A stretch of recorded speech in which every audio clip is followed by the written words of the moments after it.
Dünən Sumqayıtda velosipedçi qardaşımız Kamalı avtobus vurub. Çox təəssüf ki, pis vəziyyətdədir hal-hazırda.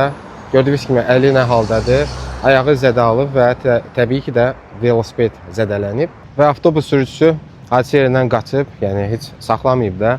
Həm də dostlar, bu velosiped zolağında baş verir. Siz təsəvvür edin, velosiped zolağı olmasaydı nə baş verə bilərdi?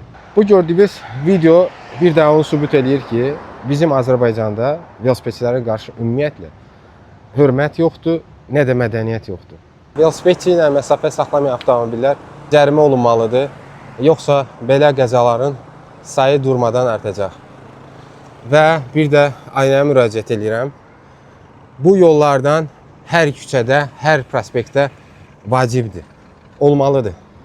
Biz velosipedçiləri məsələn dəbliğəsiz olanda cərimə olunuruq. Velosiped zolağı olan halda avtobus yolunda biz sürərkən cərimə olunuruq. Niyə amma?